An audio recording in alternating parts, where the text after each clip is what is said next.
Comment aborder au mieux cette année 2022 qui s'annonce franchement bouleversante, mais qui offrira aussi de rares opportunités pour l'éveil de nos consciences? Pour répondre à cette question que des millions d'entre nous se posent un peu partout dans le monde, j'ai souhaité vous offrir une série de vidéos didactiques.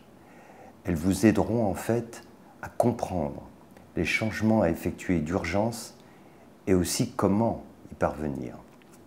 J'ai appelé cette série de vidéos les indispensables parce que les conseils que je vais vous donner sont des clés essentielles, indispensables même, pour toutes celles et ceux qui veulent parvenir à l'éveil de leur conscience.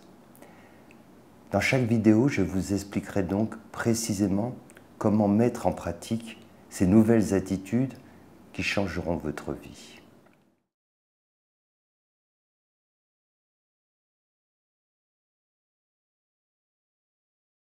La première chose, et c'est la plus importante, c'est la première attitude clé: cultivez la paix en vous, en toutes circonstances. Sans cela, rien de ce que vous entreprendrez ne sera vraiment efficace. Vous ne parviendrez pas à écouter votre intuition et vous serez sous l'emprise de vos émotions et de votre mental instable. La paix est l'essence de notre être. Elle est la nature fondamentale de notre conscience. La paix est le Om qui résonne dans l'univers. Faire la paix en soi veut dire réintégrer sa nature profonde, retourner chez soi, quitter la périphérie agitée pour prendre refuge au centre de son être, qui lui demeure immuable et imperturbable. Celui qui parvient à la paix intérieure est prêt à devenir un Bouddha.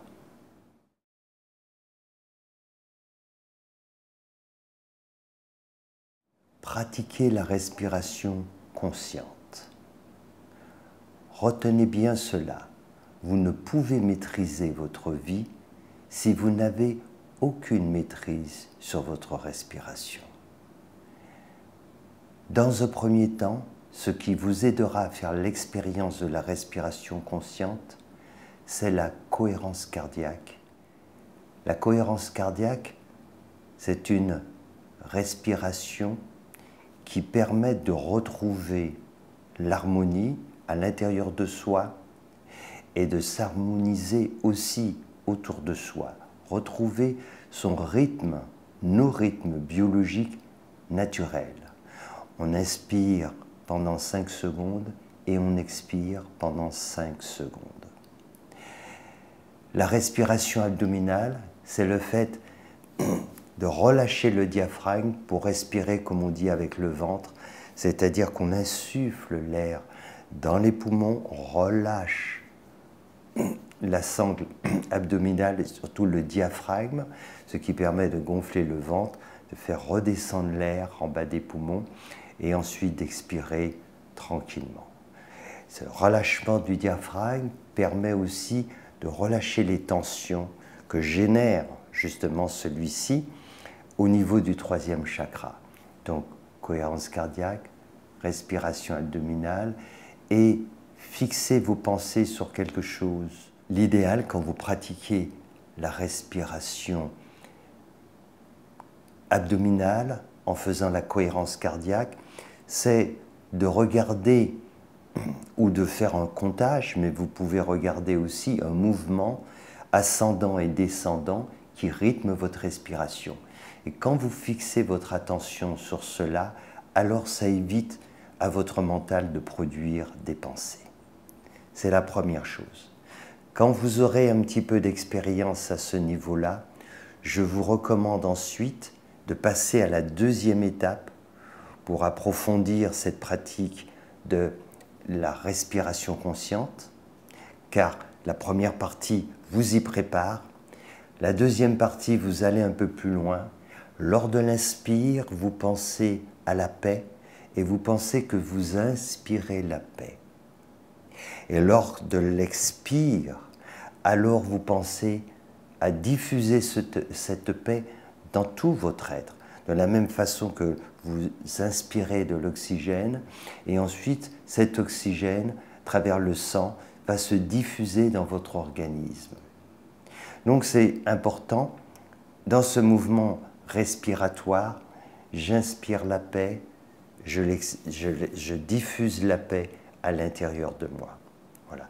Et pour bien pratiquer cette respiration abdominale, vous pouvez placer simplement votre main droite au niveau du ventre, mais en bas, c'est-à-dire le pouce au niveau du nombril.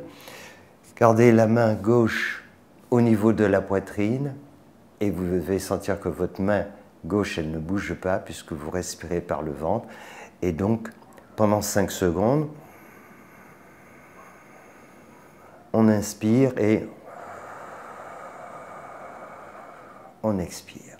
Prenez le temps de faire cela, au moins 5 minutes, 10 minutes c'est encore mieux. Et quand vous aurez bien saisi ce mouvement, vous allez commencer à vous sentir en paix. C'est physiologique par la respiration.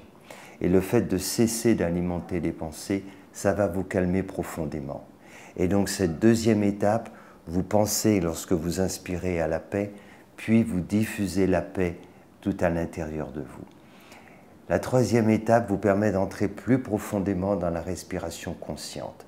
Et là, vous oubliez le comptage, vous ne fixez plus votre attention sur la façon de respirer, mais vous êtes juste présent. Vous respirez de façon consciente. Vous observez le mouvement de votre respiration et vous êtes présent. En le pratiquant régulièrement, vous allez progressivement comprendre par l'expérience ce qu'est la respiration consciente. Elle va vous permettre d'être beaucoup plus dans l'instant présent et de vous rendre compte de tout ce qui se produit lorsque vous développez cette conscience.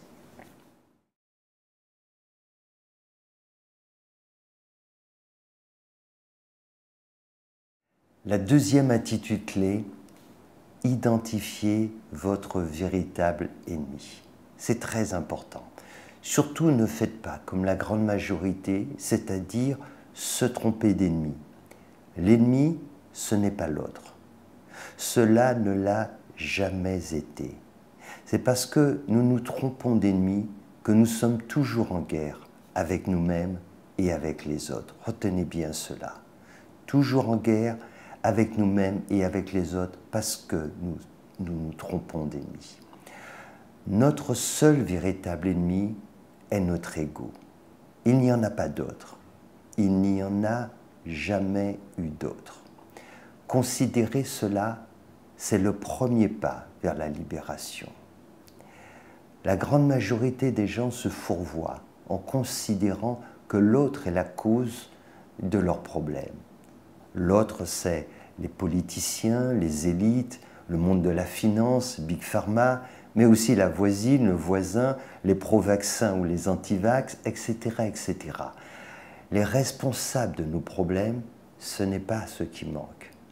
Et c'est ainsi que les égos se bataillent, s'entretuent et que le monde part à la dérive. Il n'y a rien qui renforce plus nos égos que de s'en prendre aux autres.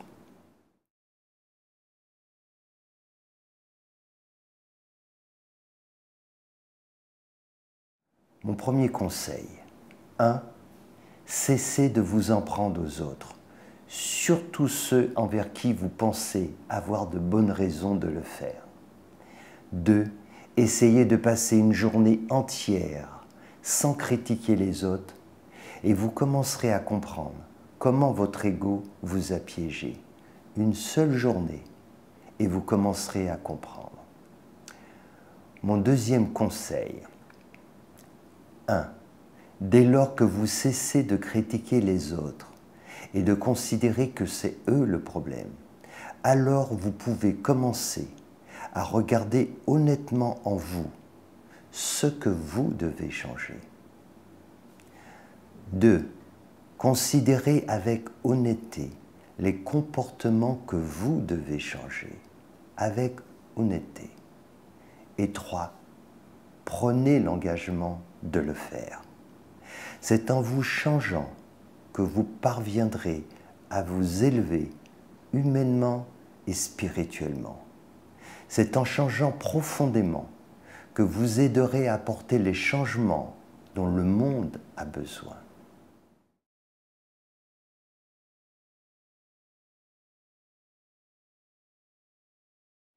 La troisième attitude clé, ouvrez votre cœur.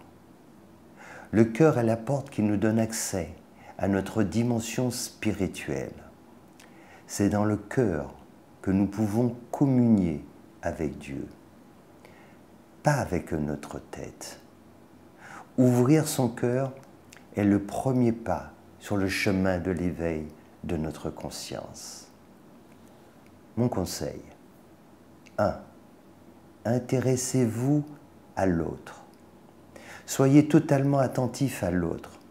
Tâchez de ne pas le heurter, ni par vos pensées, ni par vos paroles, ni par vos actes. 2. Faites du bien à l'autre, en pensée, en parole et en acte. Commencez par vos proches, puis agissez de même envers des inconnus. 3. N'attendez rien en retour. Portez toute votre attention sur votre bienveillance, votre empathie, votre amour pour l'autre et surtout, ne cherchez pas à récolter les fruits de vos actes. C'est ainsi que vous ferez la plus extraordinaire expérience humaine, celle de l'amour inconditionnel. En résumé, les 3 attitudes clés qui changeront votre vie, c'est certain. Cultivez la paix en vous. Cessez de vous en prendre aux autres. Votre véritable ennemi, c'est votre ego. Ouvrez votre cœur.